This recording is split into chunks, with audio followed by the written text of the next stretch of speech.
Sir, हमारे दर्शक देख रहे हैं, एक बार अपना नाम और परिचय, पूरा एड्रेस, अपना विद्यालय कहाँ पर स्थित है, बताइए सर। जी, मेरा नाम उमाशंकर मिश्रा। मैं एसडी पब्लिक स्कूल निकट डीएम आवास भोगांव रोड मैनपुरी का प्रबंधक हूँ और मेरा विद्यालय पीजी टू 8th तक मान्यता प्राप्त है, इंग्लिश मीडियम। जी सर, कुल अपने पास कितनी स्ट्रेंथ है? अभी स्ट्रेंथ लगभग अभी एडमिशन चालू हैं, करीब 250 स्टूडेंट हमारे पास अभी वर्तमान में हैं और अभी एडमिशन चालू हैं, देखते हैं कितने हो रहे हैं मैक्सिमम। सर, कंपटीशन का समय, कंपटीशन ज़्यादा है जी, अपने पास क्या यूनिट है जो और विद्यालय में नहीं है, क्या कर है? सर मैंने इस बार ये नई पॉलिसी लागू की अपने यहाँ। जैसे गार्जियन की शिकायत रहती है कि बच्चा स्कूल से आया 1 बजे 1:30 बजे से घर पे आ गया, बस्ता फेंका उसने और निकल गया खेलने के लिए। पापा तो रहते हैं बाहर दिन भर, शाम को आते हैं, मम्मी ढूंढती बच्चा मेरा कहाँ है, क्या क्या कर रहा है, क्या नहीं कर रहा। बड़े परेशान गार्जियन रहते हैं इस मामले को लेकर के।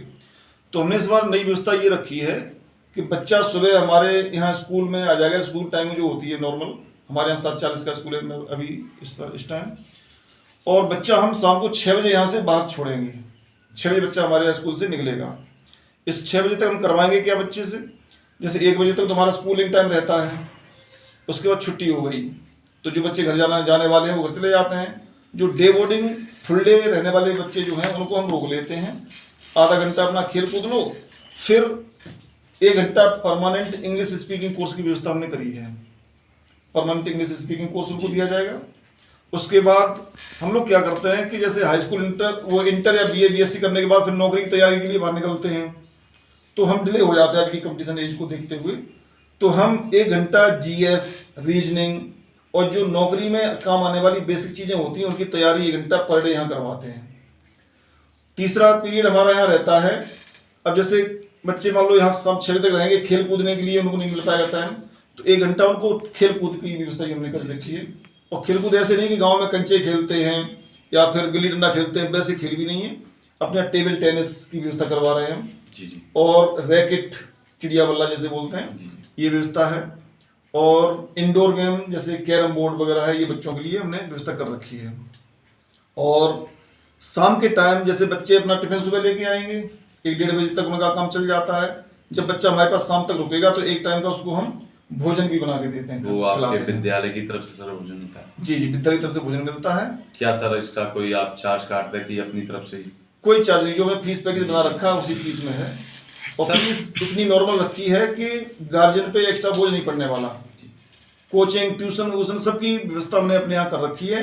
गार्जियन को कोई एक्स्ट्रा पैसा खर्च नहीं करना, कोई टाइम एक्स्ट्रा नहीं देना है। मतलब बेहतर व्यवस्था कम रुपए में देना चाहते हैं? कम रुपयों में, हाँ। जैसा कि आपने बताया अभी हमारे यहाँ 250 की स्ट्रेंथ है। जी। तो 250 की स्ट्रेंथ में कई बच्चे ऐसे होते हैं जो वीक होते हैं और कई ऐसे होते हैं परफेक्ट होते हैं। जी। तो जो बच्चे वीक होते हैं उनको आप कैसे कैच करते हैं कि ये बच्चा वीक है, ये बच्चा परफेक्ट है? तो जो बच्चा वीक होता है उसको कैसे परफेक्ट करते हैं? हमने पॉलिसी बना रखी है, जो बच्चे नॉर्मल हैं उनकी तो मैक्सिमम हमने ये रखा है कि 30 बच्चों से, किसी भी क्लास में 30 बच्चों से ज़्यादा स्ट्रेंथ नहीं रखेंगे हम। उसमें भी जो बच्चे वीक हैं उनका क्लास अलग रखा है, जो बच्चे नॉर्मल हैं उनका क्लास अलग रखा है मैंने। वीक बच्चों पे हमने टीचर पर हर बच्चे को कम से कम 5 मिनट तो मिल ही सकें। अब वैसे देखा मैंने कि 60-60, 70-70 बच्चे क्लास में रहते हैं, उन बच्चों को 1 मिनट भी नहीं मिल पाता हर बच्चे को। तो हम वीक बच्चों के लिए व्यवस्था ये है कि टीचर को अलग से मैंने उनकी व्यवस्था कर रखी है। और चेकर भी रखी है हमने। चेकर मतलब टीचर जो पढ़ा रहा है वो क्या पढ़ा रहा है, कोई गलत तो नहीं पढ़ा रहा बच्चों को, या बच्चा पढ़ भी पा रहा नहीं पढ़ पा रहा, लिख पा रहा नहीं लिख पा रहा, उसका हैंड राइटिंग वगैरह कैसा है। तो इसके लिए हर क्लास में एक चेक करने वाला टीचर एक्स्ट्रा में रखा है। जी।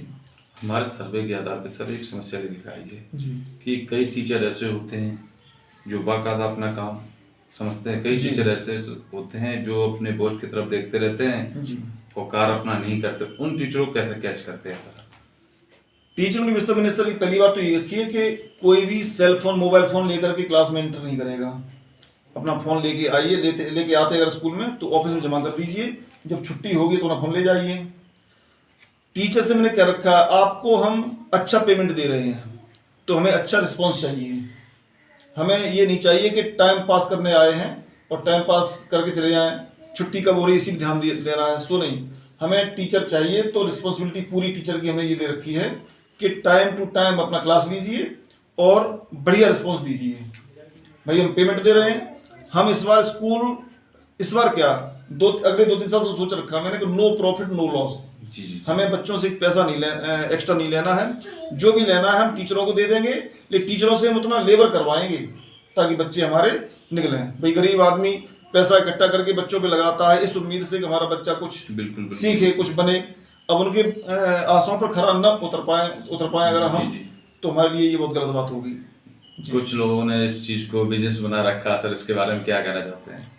अब वो उनका अलग अलग सोचना है, लेकिन हमारा सोचना ये है कि हमें क्वालिटी देनी है बच्चों को। क्वांटिटी तो अपने आप आती आएगी, उससे कोई वो इफेक्ट ज़्यादा नहीं उसका है। क्वालिटी हमें देनी है, हमें पैसे से भी ज़्यादा भी लगाव नहीं है। मतलब नो प्रॉफिट, मैं आपसे कह दिया नो प्रॉफिट नो लॉस, हमारी जेब से भी नहीं जाए और क्या कहते हैं हमें ज़्यादा इकट्ठा भी नहीं करना बच्चों से। ये बच्चों के गार्जियन की जेब से हमें फालतू लूटना भी नहीं है, ये है। कोई अच्छा एक बात और सर, जैसे तमाम स्कूलों में क्या होता है कि छोटे छोटे बच्चों पे 15 किताबें, 12 मोटी मोटी किताबें कमीशन के लालच में। जी। मैंने कक्षा 1 के लिए गिनी चुनी 4-5 किताबें रखी हैं केवल जी। गिनी चुनी। उसमें हैंड राइटिंग के लिए English hand writing, Hindi hand writing के लिए हमने 5 तक व्यवस्था रखी है। हर बच्चा हैंड राइटिंग करेगा ताकि उसका लेख अच्छा रहे। और कक्षा 1 के लिए 3-4 किताबें रखी हैं केवल, बच्चे पे लोड न पड़े और बच्चे को टीचर भी अच्छे तरह से डील कर सके, हर सब्जेक्ट जो है बच्चा अपनी तरह से याद कर सके ढंग से। ये है। कोई गार्जियंस अगर एडमिशन के लिए आपसे मिलना चाहता और जुड़ना चाहता तो एक बार सर अपना एड्रेस और फ़ोन नंबर और अपना विद्यालय कहाँ पर स्थित है सर बता दीजिए। जिला मैनपुरी में डीएम आवास के निकट गढ़िया गांव पड़ता है, मैनपुरी से भोगांव रोड पर आकांक्षा ग्लोबल एकेडमी स्कूल है उसके ठीक सामने। और मेरा फ़ोन नंबर है 9837424848। दूसरा नंबर है 9411890085। कोई भी अगर संपर्क करना चाहे तो उससे संपर्क कर सकते हैं। और इसके अलावा मैं जैसे काफ़ी बच्चों की गार्जियन डिमांड होती है, सर मेरा बच्चा नवोदय में निकल आया है या विद्या ज्ञान परीक्षा में निकल जाए, तो उसका हम पहले से 1 घंटा हर बच्चे के लिए लेके चल रहे हैं ताकि बच्चों को इसमें अपने पास सर आवासी भी है। आवासी व्यवस्था हमने कर रखी है। तो आवासी बच्चे हमारे पास अभी कम ही हैं, लेकिन उनको जब हम बढ़िया क्वालिटी देंगे और जो बच्चा खाना खाएंगे, जो हम खाना खाएंगे वही बच्चों को खिलाएंगे। हम तो दिन भर मुझे यहीं रहना है, जो हमारे बच्चे खाएंगे वही स्कूल वाले बच्चे खाएंगे। और अब इस बार क्वालिटी देंगे बढ़िया बच्चों को तो आवासी बच्चे और बढ़ेंगे हमारे पास। कुछ गार्जियंस ऐसे होते हैं सर जो फीस के लालच के चक्कर में अपने बच्चे का भविष्य खराब करते हैं, सर उनके बारे में आप क्या कहना चाहते हैं? फीस के लालच में बच्चों का भविष्य खराब करते हैं तो गार्जियन की अपनी अपनी सोच है। और हमने फीस अपने यहाँ कम रखी है तो गार्जियन को कोई गार्जियन ये समझता है कि नो फीस कम रखी तो हो सकता है क्वालिटी न दे पाए ये बच्चों को। लेकिन हमने एक ही लक्ष्य बनाया कि नो प्रॉफिट नो लॉस। हमें बचत भी नहीं करनी है, न जेब से अलग से खर्च करना, जो भी आएगा वो बच्चों पे खर्च करेंगे। हाँ, बच्चों पे ही खर्च करना है मुझे। और एन प्रकार है हमारी कोशिश ये रहेगी कि शहर के जो बड़े बड़े स्कूल हैं उनसे हमारे बच्चे की कंपटीशन करवा ली जाए, तुलना करवा ली जाए। हमारा बच्चा उनसे बेहतर प्रदर्शन करता है तब आप हमें मानिए। धन्यवाद सर, नमस्कार। ठीक, नमस्कार सर। नवरात्रि का त्यौहार आ रहा है, इसके बारे में सर क्या कहना चाहते हैं? नवरात्रि का त्यौहार है आज, चैत्र शुक्ल पक्ष प्रतिपदा का दिन है आज। और ऐसा माना जाता है सृष्टि की आज ही के दिन रचना की थी ब्रह्मा जी ने, उसी उपलक्ष्य में त्यौहार मनाते हैं। और बड़ा महत्व है इस दिन का। जितने भी नए काम शुरू होते हैं वो आज के दिन से शुरू होते हैं हिंदू परंपरा में। अंग्रेजी नंबर्स तो 1 जनवरी से शुरू होता है, लेकिन हमारा जो नंबर्स है हिंदुओं का नंबर्स है जो खासकर वो चैत्र शुक्ल प्रतिपदा से शुरू होता है, जो आज है। बहुत शुभ दिन है और नवरात्रि की आप सभी को बधाइयाँ मेरी तरफ से।